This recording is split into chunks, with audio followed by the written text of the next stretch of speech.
Welcome, everyone, and thank you for joining us this afternoon. I am thrilled to be joined today by Kweilin Ellingrud, Lareina Yee, and María del Mar Martínez, McKinsey's senior partners and authors of The Broken Rung, When the Career Ladder Breaks for Women and How They Can Succeed in Spite of It.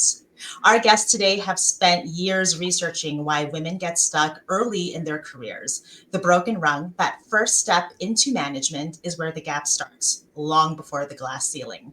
Today, we're cutting through the noise. Why does this happen? What actually moves the needle? And how can women take control of their careers? So let's dive in. Lareina, could I pose the first question to you to kick things off? Now, despite years of progress, the data hasn't budged. Women are still falling behind at the first promotion. What's keeping this gap in place? Well, this is a great time to ground ourselves in the data. And one of the things that we've talked about in the warm up in the green room, so to speak, is that we have education parity. This is a really important starting point that women globally have more undergraduate degrees and are oftentimes getting better grades than men. So we start out pretty well. But a funny thing happens in the workforce. We're less than parity at the entry level, usually about 48%. And when we look all the way up at the top, the senior leaders, those who report to the CEO, we're just at like 29%. And that's a generously good number. So to your point, when we look at the top, we're like, how are there so few women? And if we look at Fortune 1000 companies, we have barely more than 10% women CEOs, despite so much focus and effort over more than a decade. So that's kind of the lay of the land. But when you say, what is the one thing? If I had to say, what's the one thing, if I change that number, it could have an outsized impact to change the overall representation of women, it is the very first promotion. So we know that for every 100 men who get that well-deserved opportunity to get a promotion, the odds of advancement for women are 81. And to your point, that number has not budged in over a decade of research. It's gone a little bit up, a little bit down, but we're largely where we were when we started this journey in understanding that. And in the United States, which I know not all listeners are from the US, but if you're thinking about women of color, that number is much worse. The odds of advancement of a Black woman are 54 compared to 100 for men. And so when you start out with so much inequity at that very first stop, it's not surprising that women have a hard time catching up. And some of the research we've done to kind of put that in an economic term is that if you miss that first promotion, that could cost you potentially over 25% in terms of your salary over a 15-year period of time. So it's not just losing the promotion, it's not just losing the ability to go up that career ladder, it's also losing your earnings.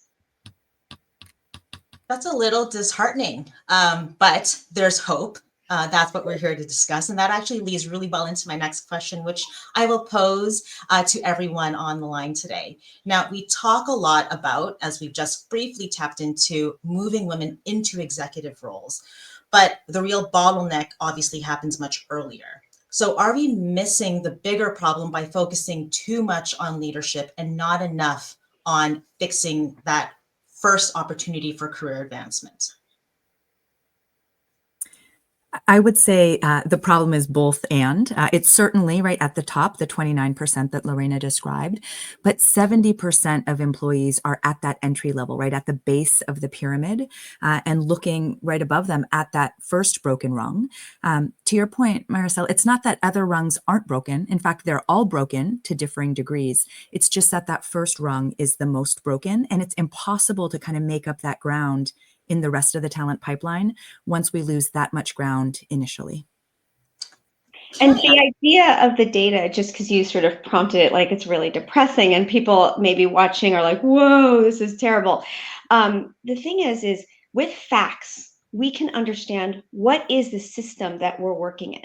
So let me also share some good news. Women are just as ambitious as men. They want to be senior leaders.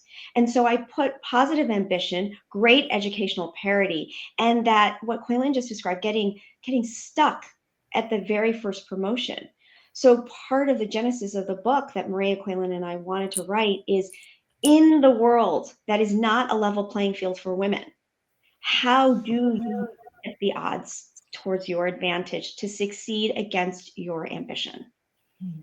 And I think, I mean, the book starts with a problem, but the book has 12 chapters of solutions, right? so that's how we thought about it, and I think that's what inspired us, right? Because yes, this is a book for maybe women starting their careers, and but it's also a book for women that might be stuck at some point or thinking of the next move, and so we wanted to bring together all these, facts and insights that we have accumulated over the years, our own experience and other people we know experience, but also as well, and I think it's I mean, what makes us very proud of the book, and we feel it's very nicely crafted, is that we brought all these facts to life with the stories of women of all kinds, right? Women, not all the women went through CEO. Some just started their career and then went off and then came back. Some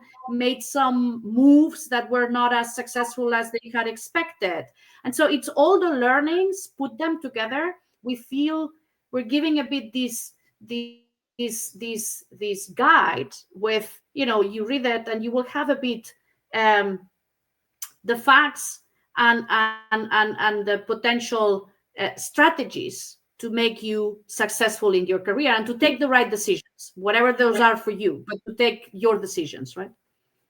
Now, I'm wondering if you could kind of tap into some of those stories that you share in the book to help illustrate what the broken rung looks like at the various points in a woman's career. Could we do that? Let's start with that first promotion. Yeah, we start, actually, we open the book with the story of Alexa Johnson. And I think similar to kind of the academic achievement that Lareina was describing, Alexa's doing really well. She starts off doing really well in school, looking over at a peer who also graduates from the same school, kind of similar major, similar GPA. In fact, she actually outperformed in terms of GPA. And she gets her first job, and it's not in the right field. It's in kind of newspaper. She's a reporter, and she gets the sense that this job, this industry, this occupation is shrinking. And so she moves over to more kind of investment management side, but they don't kind of value her experience from before. She's working hard, putting her head down, doing all the right things in her view. And she looks over a couple of years later and is also frustrated because she isn't yet promoted. And she's looking around and seeing other people promoted faster than her. And she kind of steps back and says, where did I lose the plot? Right. And so Alexa's asking herself, why is it that this guy that I graduated from has already reached this notion of the doubling point? He started, let's say, at 50,000. I started at 50,000. He's already reached 100,000 in his salary. And here I am kind of trying to get my first promotion. What happened? What went wrong here? And so we talk about what are those pivotal points across a career. And throughout the book, we use salary kind of because it's an easy comparable measuring stick, but it's not because it's the most important thing. It's more that you can use salary to create trade-offs and make choices that are meaningful for you. So there's also another story in the book by Narain Khan, who trades off her salary as a very high achieving corporate lawyer to follow her passion and do work in the kind of nonprofit space. She becomes a chief of staff and then later works at the Ford Foundation. And so it's more of a proxy for, do you have choices? Do you have options so that you can choose more flexibility or choose a job that's closer to your passion? Or if you want, choose a job that is higher income over time. That actually leads us really well into the next section of our overall discussion that I would love to touch on, and that's building experience capital. Now, Kweilin, if we can continue with you, experience capital accounts for half of lifetime earnings, yet women build it more slowly than men. What's behind that lag? Absolutely. So experience capital is the knowledge, the skills, the experience that you build on the job. And as we looked at a few different countries around the world, exactly as you described, Maricel, half of the average person's lifetime earnings comes from experience capital, what you learn on the job. The other half, on average, is from what Lareina was talking about, which is your education and skills that you bring to your first job. And if you think about that as 50-50, it differs a little bit around the world. In countries with higher education, Canada, US, right? More of it is due to your education, less of it to the skills that you build on the job and the experience. In occupations that require a lot of education, let's say, being a doctor, 10 plus years of education, more of it's due to the education, less of it to the experience capital. In jobs where the experience matters more, like being a plumber, a waitress, right? Jobs where you're building the knowledge, the skills, the know-how over time, more of your lifetime earnings then will be due to experience capital. And as we decompose that kind of 50-50, we saw globally, women are doing great on the first 50%.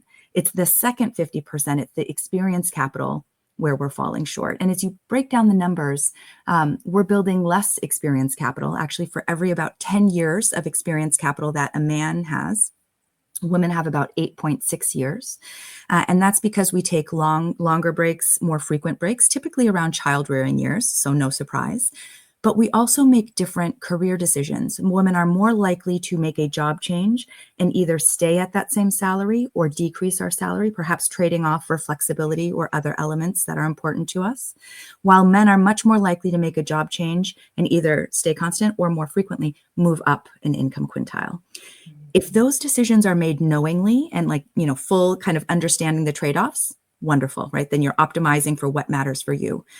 But if we're making those decisions and they're not, we're not fully aware of all of the trade-offs or the implications on the second or third bounce of that ball, then that's the facts and insights we want to bring to bear so that women can understand, as I peer around the corner, I may be making this decision now, but that might lead to unintended consequences down the road. And overall, if you add all of this up, in the US, kind of the pay gap compounds to about $500,000 of missed earnings compared to the average man, given different occupational choices, which is about 2/3 of what we can explain from it, and then different hours worked, which is about the other third of that difference. Can we go drill down a little bit more into experience capital? For those of us who might not be familiar with the term, how to communicate it, how to assess how much capital we're currently sitting on, what insights or advice or direction can you provide our audience today so they can better understand this and know how to leverage it properly? I think one image that's really helpful is the starting point is that roughly 50% of that capital is gained by your formal education. So think about when we were all in university, there were a set of courses that we took. We built in that coursework a portfolio of skills and capabilities. So, you may have taken economics, you may have taken finance, you may have taken communications, history, all of those types of things. The interesting thing is that if you take that analogy to work, how do you think about the courses that you want to take, the classes that you want to take to enrich your skill base in the workforce? And this is really important. It's incredibly important for women to be strategic and intentional about what they take, just as you were intentional about what your major was in college. And so I think one way to think about it is underneath this is a set of skills that you have to contribute to the jobs and the opportunities. And those are going to be hard skills like the ability to do, if you're in finance, the ability to think about, financial and accounting models, but it's also going to be soft skills, which we explore too. How do you provide empathy? If you have a customer facing role, how do you connect with a customer's experience? And how do you also use that same empathy as a leader? So it is, the simple thing is it's the set of skills that you have, and you gain those skills through the different jobs and roles that you have in companies. And so how you think about acquiring it. And I think it's actually, even though we started on a kind of a low note, I think it's really positive because we're saying, look, it is not a level playing field. You may find that someone is promoted with seemingly the same qualifications and get that first promotion ahead of you. But the good news is women are ambitious, and experience capital is 50% of your lifetime earnings. So think about how you're going to path towards that. We can talk about a lot of the underlying skills to get really specific. And we also have learned so much, as Maria said, from the 50 and more women who shared their stories about how they acquired experience capital and how they made big pivots. But that's just a little of how do you translate experience capital into what you're doing day to day. Amazing. Thank you, Lareina. No, go ahead, Maria. Sorry. No, I was going to say, and then what we did in the book is getting a little bit granular on those strategies that will make you build experience capital more than others. And that's a bit how we did. We explained the concept. By the way, the concept of this experience capital is a bit the antidote to the broken rung. That's how we see it. I mean, you know that exists. Build your experience capital as much as you can to overcome the broken rung, right? So yeah. Maria, if I can just stay with you for a minute so we can get right into gaining the right experience. Now, employees in high growth companies earn significantly more over time. So what are the signs that a company will accelerate and not stall your career if you're a woman? Yeah. And that's where we start on how to gain experience capital. And we analyzed more than 4 million jobs across the world, as Kweilin was referring to. And there's two things that stand out in how to gain experience capital. The first one is early exposure to an effective company. So what you were saying. So what would be the type of company that will really accelerate my gaining of the experience? And I think those types of companies are those that invest in you in terms of learning, training programs, formal, informal, people that, bosses that will be kind of incentivized, but also culturally fitted towards apprenticing the next generation. So that's the type of company you should look for. Also a company that has mobility, structural mobility across the company, because mobility makes you grow. So look for that. Also, by the way, a company that does well in the world she plays. Effective companies are those that have a good strategy and are performing well towards competitors. So try to look for an effective company that will accelerate your learning early on, because that learning and that initial buildup of experience capital will only compound over your career. And the early you get that initial kick, the more you will leverage it down the road. So the first one is this effective, early exposure to an effective company. And the second one is the number of moves you make. And we have big moves and bold moves. You can read everything in the book, but the concept is stretching yourself. And stretching, if in any job change, and it doesn't mean you need to change company in any move. It might mean within a company you changed role, or you change division, or you change geography.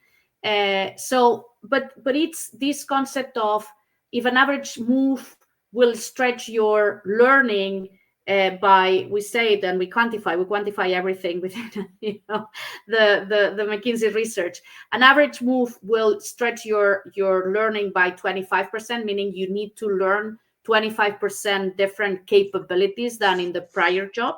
A bold move requires to do much more than that. And so thinking, and here, by the way, men do more of these bold moves, sometimes women, right? And so that's the other recipe. So it's early exposure to effective companies, and then doing these bold moves in an intentional manner. Mm-hmm. Maria, you mentioned that, we need to make these bold moves, and that might mean applying for a job where you don't meet 100% of the criteria. There are lots of stats out there where we hear men will apply for a job when they meet 60%, for example, and women still won't apply when they meet 100%. So why does this mindset exist, and how do we change that? How do we qualify ourselves for these roles when we've already met what the job description says we need to meet? I think it's just this realization that you need to stretch yourself. If you were not to stretch yourself because you already comply with all the capabilities, you probably should shoot for the next role, not that one that you already, have checked all the boxes, right? Also in the book, we mentioned something, because there's been a lot written about this stat that you just shared. And is it that women are less confident? We don't believe so.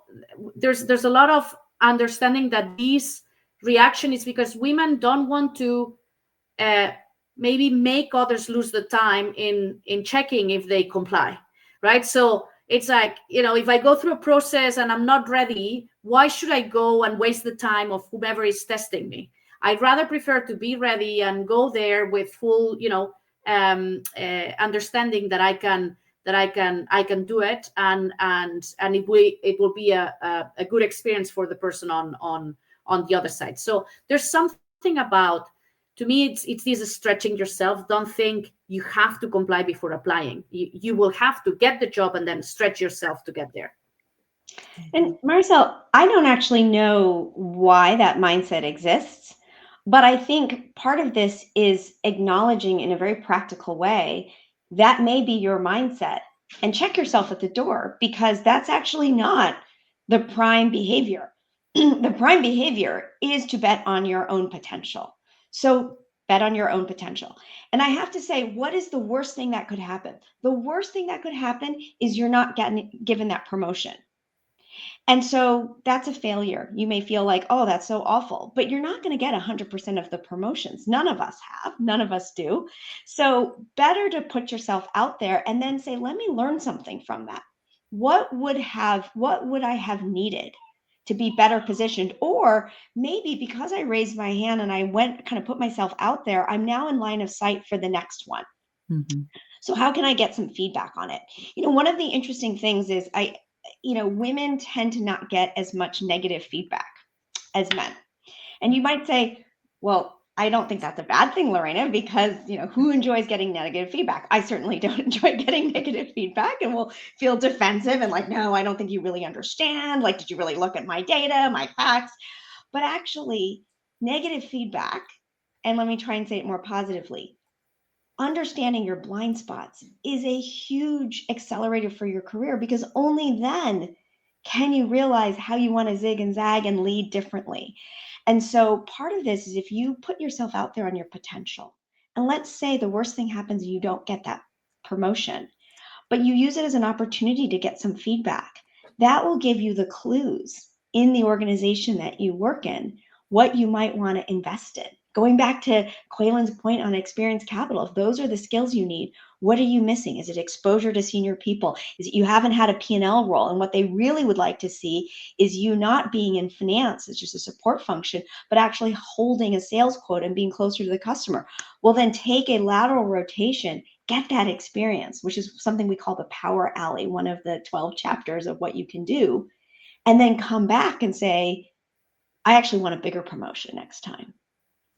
Amazing. We're actually getting a few questions from the audience that Yeah, I'd like to pepper in, if that's okay. Because they're inspired by the discussion we've had so far. So if it's okay, I'll just get into the first one. In your research, I wonder if the size of the company matters. Do smaller companies offer more opportunities? I guess the thinking there is smaller team, more opportunities to handle different roles, especially early in your career. I think both small and large companies can be some of these people and performance winners. There tends to be kind of more structure and more space to grow, right? More cross-functional rotations over time in a large company, but there's many medium and small companies that offer this as well. Yes. And just another question, it's a really good one, actually. Did you also look at relationship capital? And can we speak to that element a little bit? We should definitely talk about the power of networks, which is one of the topics. And so one of the things, and I'll start with the negative frame and then move to the positive frame, just to kind of make it simple. Women overall tend to have more narrow, more junior networks. And we know that networks are a really important part of your success. It's not just the actual work that you deliver, but also think of it as, the team around you and how you're successful, both the senior people in your network, the peers, and also the followers or your team members over time. And so women tend to have smaller, more narrow networks. Sometimes they tend to have more women in their networks. And you would say, well, that's not a bad thing. But the challenge is if the vast majority of people who make the decisions, call it 70% at the top, are men, it's important to have senior male people in your networks. And so having a robust network is really important. It's something you have to invest in, day by day, year by year, like the first time you get started in your job.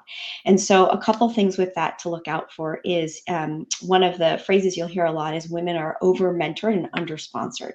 It's a really important clarification. So mentorship is great. it's affinity. Maria, we have lunch, and, she gives me good advice, and she hears me out, and I feel like I have a role model. I might be very inspired by her. She's our first senior partner in Spain. And so I'm motivated by her. But Maria's in banking. This is actually, in fact, true. And I'm in tech. Maria can't offer any opportunities to me. So the thing is I need a sponsor, a male in tech in Silicon Valley. Now, some listeners may be like, oh, well, that's asking for a unicorn. But the fact of the matter is that you need people that open opportunities. And that might be a promotion. That might be putting you front and center at a meeting. There was this fantastic story of a man who said he was sick and said, this woman needs to go and she needs to present. And she's like, oh, I don't know. You're in charge. You should present. Lo and behold, she presented, got great exposure, did a phenomenal job, of course. And the man wasn't sick.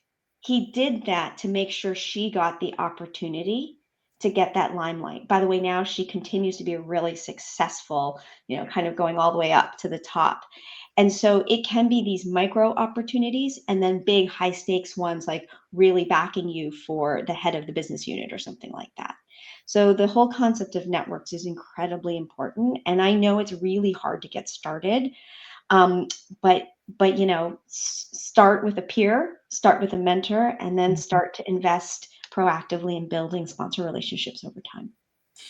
Can we build a little bit on the discussion about sponsor relationships, if you don't mind? So they're incredibly important, obviously, to get high visibility opportunities. Mm-hmm. So how does one go? Let's say you're in the middle of your career and you don't have that network.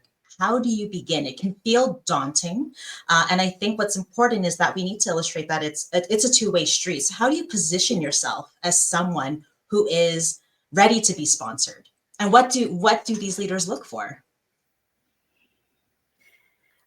I think, that is a difficult question. Okay. It's not that you knock in the door of someone and say, can you be my sponsor? Right. That will not happen overnight. That's why it's important to start with your connections and your network, as I was saying, and assess it and understand, who do you want to invest more on? And investing means asking for time. Investing means finding opportunities to work together, even if it's not the mainstream job that you have, but maybe a side project or something that you do for the people in your company or organizing, I don't know, but getting the connection, right?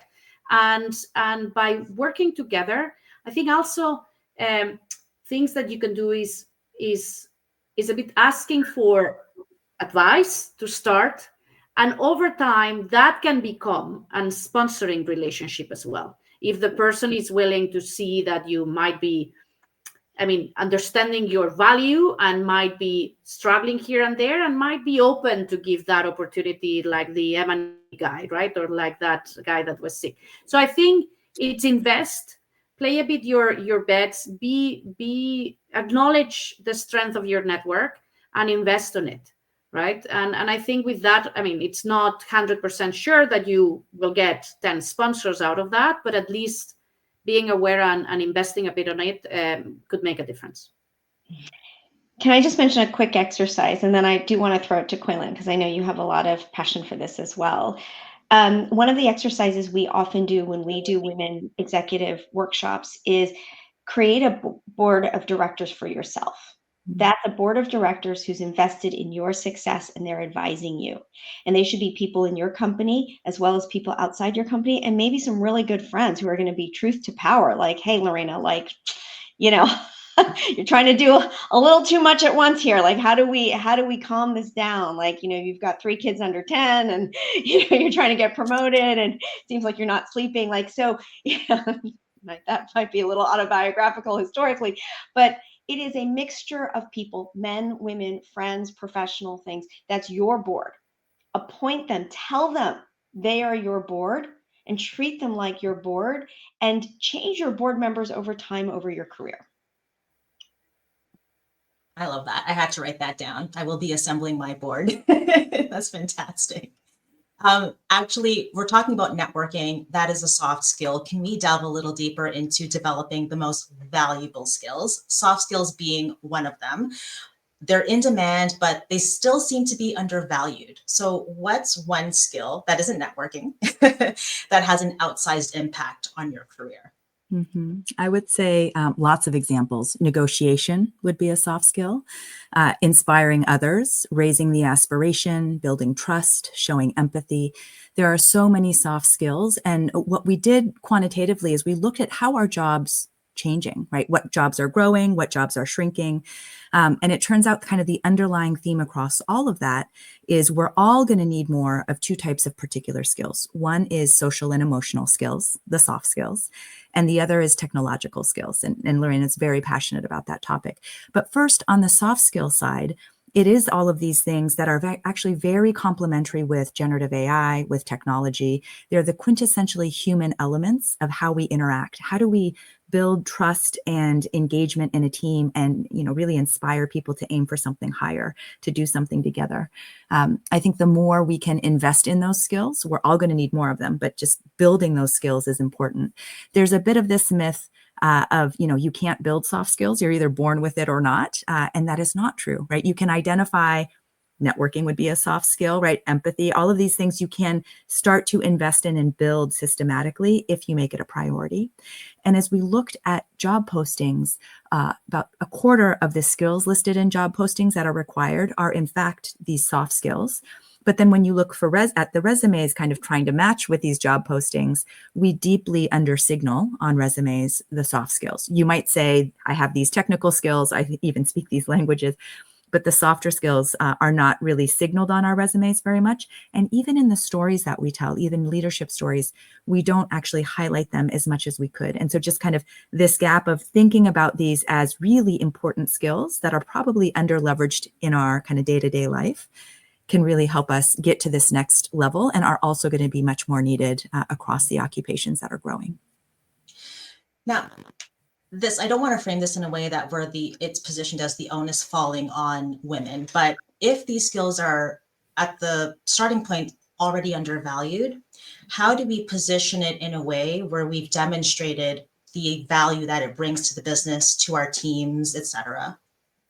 I think part of it is just how you talk about it, right? So led a team to achieve XYZ, and then you can quantify it, as opposed to kind of talking about it in more directional terms. Even just stating it, but a lot of the verbs around it, and then the kind of adjectives and quantification, I think can make a really big difference. And then in the stories you tell, practice telling the stories in a way that is, you didn't have to be there to kind of know the impact and understand what you did. So back to kind of those verbs, what your specific role was, how you inspired the team to aim for something higher. What were the headwinds that made it challenging? How did you work through that? Okay, plan A didn't work.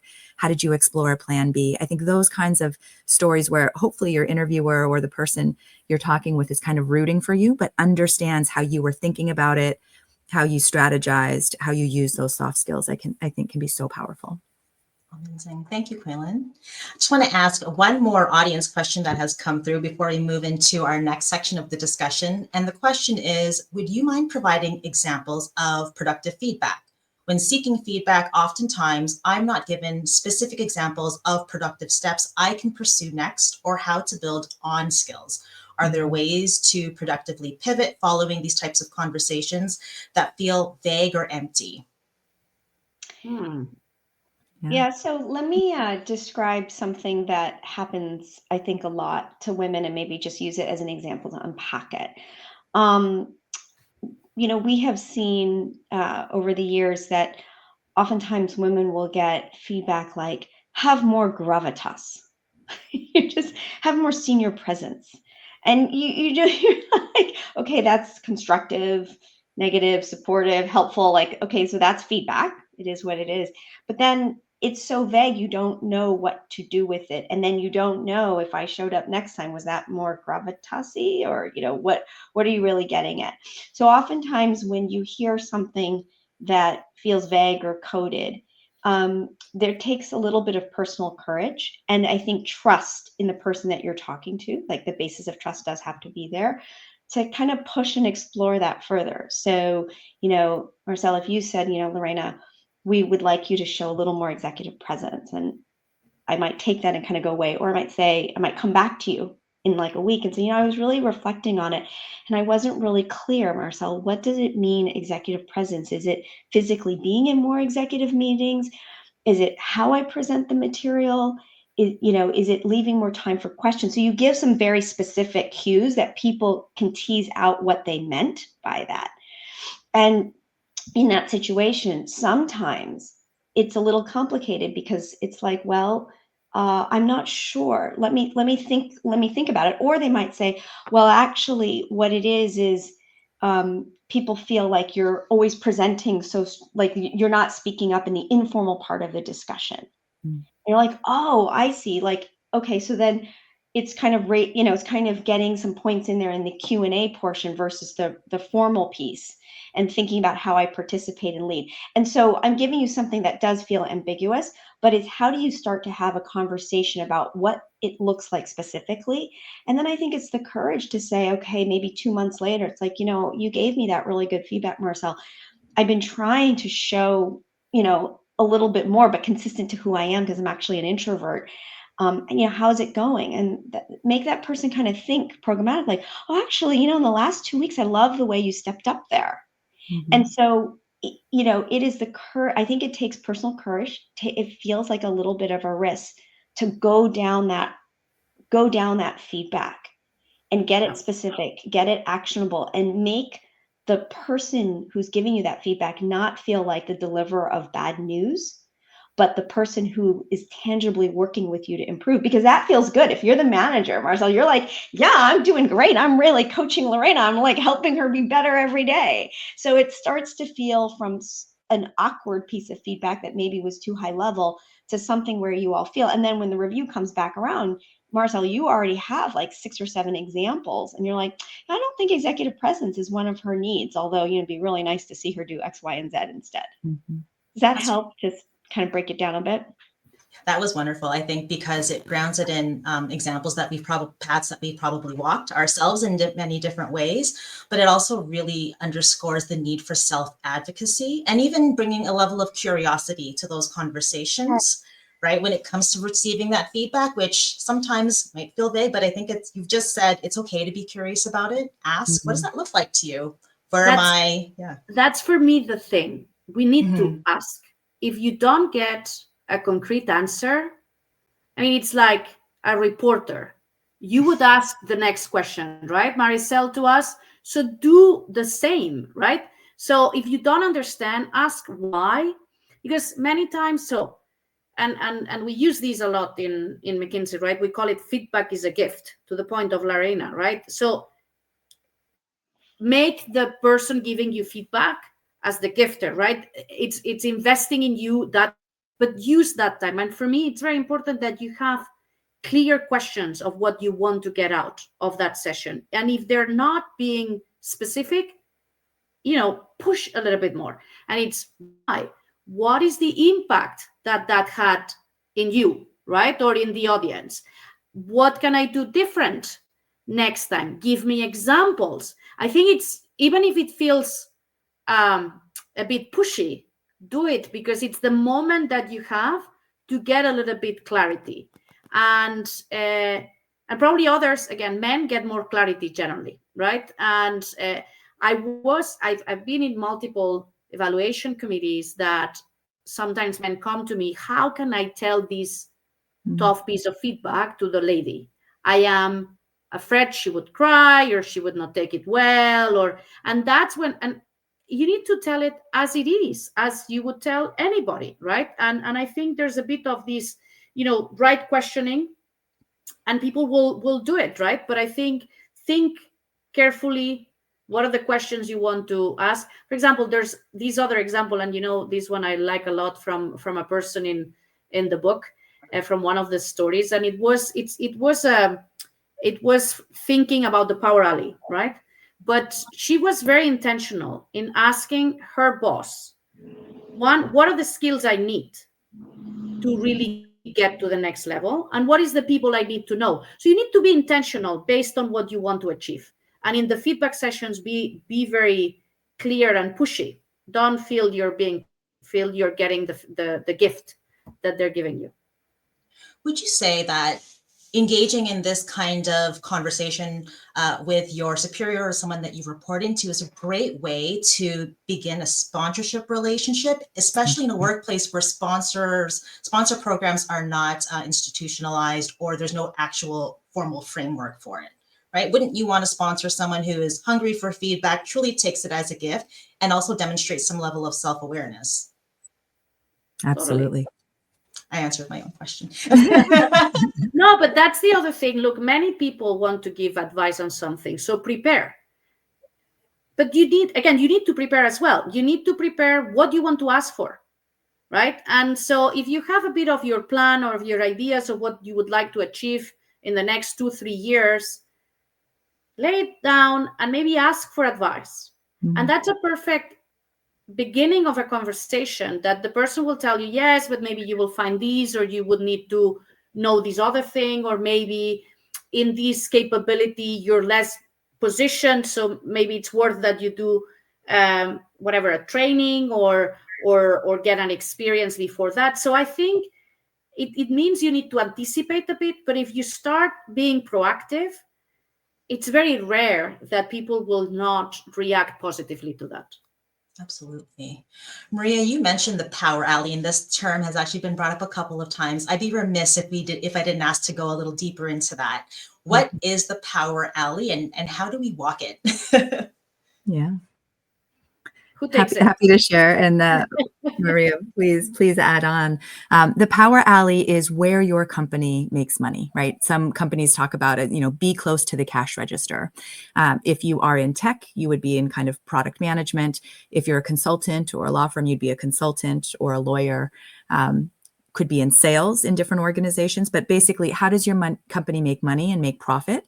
And if you can experience that role, even if it's not for a whole career, but initially for a couple of years, that makes a big difference to your lifetime earnings. So in fact, people who start out in a profit and loss role, or the power alley, have 20% higher lifetime earnings, and just over a third of men start there, and just under a third of women. And so we talk about this as just kind of awareness of, as you think about all of the roles you might want to experience, you might not love the transparency and the kind of the overt competition in a sales role or in kind of a power alley role, but experiencing it for at least a couple of years is important to the trajectory of your career. I had a question earlier about P&L roles, and those, as you have mentioned, are a direct path to executive leadership. Women are often steered away from this. So can we really underscore why these roles matter even more so than you already have, if your objective, if your goal is to get into the C-suite? And if that is your objective and your goal, how do you prepare yourself and position yourself for these P&L roles? I mean, I was going to say, if your goal is to be in the C-suite, CFO, CMO, chief of sales, head of a business unit, EVP of a business unit, like even as support or P&L roles, you absolutely have had to spend time in what Kweilin calls the kind of the front or the money of the business, because you have to fundamentally understand the operations and the heartbeat of the business. And so whether you spent a couple of years or a long tour of duty or multiple roles, it's absolutely essential. So, if you're in retail, you have to spend time in merchandising. You have to. If you're in tech, you have to spend time. It's you either make the product or you sell the product. There are an enormous amount of critical roles that support that, but that's the heartbeat, and you will learn so much. So I think as we think about experience capital, that concept of like, what are the courses? What's the education you're setting yourself up for? Sometimes you might take lateral roles. You might go from finance, because maybe you had an accounting degree. You might flip over to sales or product management or something like that and go laterally instead of taking the next one up. Why are you doing that? Because your long-term ambition is to be potentially the CFO, but you will be a better CFO if you've had some experience in the core of the business, because when those hard questions come at you, when you finally get that role, you need to understand. You need to understand the business in a depth that allows you to apply the judgment to make the right decisions. And so if your ambition is that, you absolutely should spend time in the Power Alley. Thank you. That direct piece of advice and information is so good to sit with, as I know our audience is looking at their career trajectory and determining and understanding actually what it will take very plainly to get there. I'm cognizant that we have just about 15 minutes left and we have a few questions to get through. I would love to jump into preparing for setbacks, particularly life transitions. We touched on it a little bit earlier. So we're talking about motherhood, caregiving, health. These tend to hit women harder. How do you turn those moments into career accelerators, flipping it on its head and not necessarily positioning them as a setback? That's one of my favorites. At least, again, we'll talk here on the setbacks. We talk about three things. We talk about bias. We talk about the potential disruption that motherhood could mean to professional careers of women. We talk about taking care of your money and taking care of your health as something very important as well to take into account in the full journey of your career. On the motherhood, we can start also with the problem, as Lareina was saying before in other chapters, right? But it's so clear, and it's clear in terms of the payback gap that motherhood can generate. Also, the moment of maybe leaving the workforce completely or part-time. It's about all, that's a big headwind that you may face if you decide to become a mother. It's a wonderful moment, deciding to become a mother. So we're not saying that you shouldn't, because it's a wonderful moment of disruption. I call it like this, right? But what we say is use the time as well. As like I said in feedback, if you're having a feedback session, use the time. If you're having, a parental leave, use the time. Use the time for what? Use the time to step back a bit on, what took you there, what are you doing, what are the decisions you make. Maybe it's a good moment of break to reflect where are you and where you want to go next. And I think it's an important moment to do that. Then second is a bit we call it build back, and I think it's reflecting again where do you want to go, what if it's in your company or somewhere else, what would be the support mechanisms that you will use in the company, outside the company. Think very well how you will be prepared to go, to the next motion when you're back. Also use the time to build maybe some skills that you didn't have the time before, or that you always want to do. It's not that you have a lot of time when you have a small kid, but in the book as well, we reflect many of the things you learn when you have kids out of applicability in the professional life. Think of multitasking, things of empathy. We were talking about,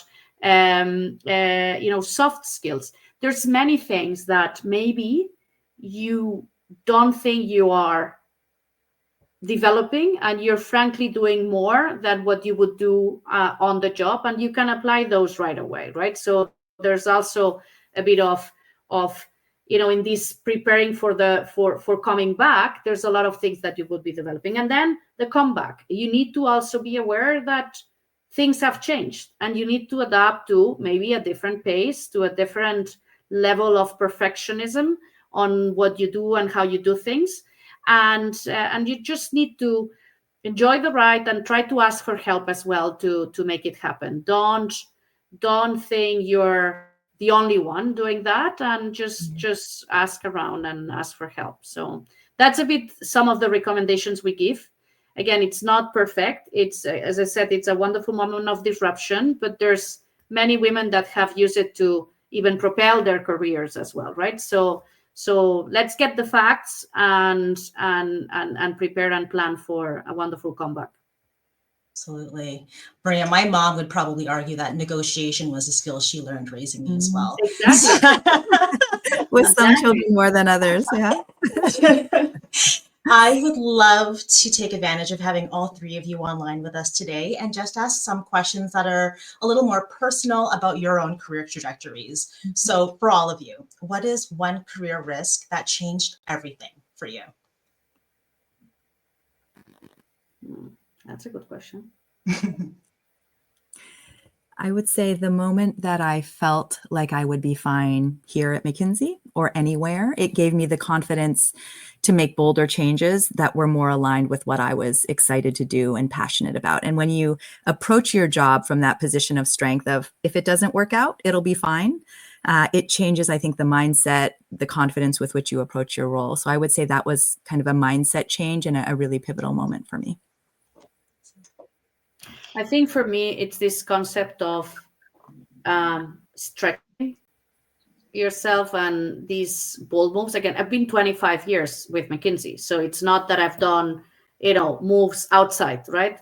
But I changed geography, I changed sector, I went global in some of the things I did. So, all these moments of learning. I just finished something last week that was a tremendous moment of learning even now, right? So, and I think just pushing yourself all the time to keep on learning, to keep on building new skills. It's something that I think has really benefited my career. I do think that's the joy, at least I agree, Maria, of what I love about our job is I feel like I learn something new every day, really, either through a client or the content of what we're doing or through a colleague. We have a very young workforce, a lot of people who are right out of college and MBA. So I also feel like it keeps you very youthful in spirit. I don't think it's a mistake in any way, but I want to just tie back to the motherhood piece. So all three of us, just by chance, have 3 kids each, so 9 kids across the 3 of us. I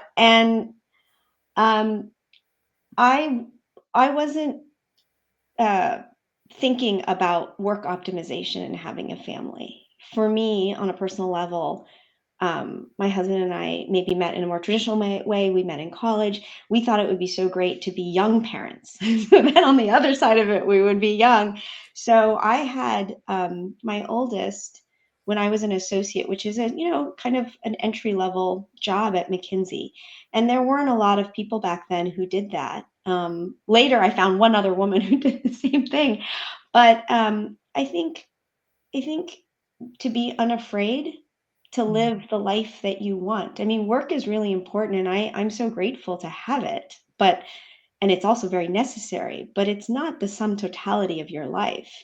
And so as it turns out, and a lot of people who know me very well do the math very quickly, I ended up having 1 child every decade, in my 20s, my 30s, and then in my 40s, because I felt like, we collectively felt like we wanted a slightly larger family. And, you think about sort of everything that you want. And I just think each child was very different. The comeback was very different. And I learned a lot of things, and I made new mistakes every single time. And I'm still here.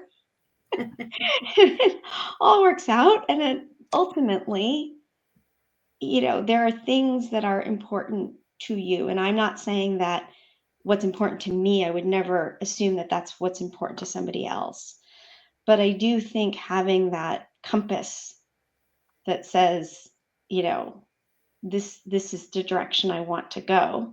And maybe this company works out, maybe it doesn't, is a kind of different juxtaposition. Thank you all for sharing that. I'm going to squeeze one more question in there before we hop off.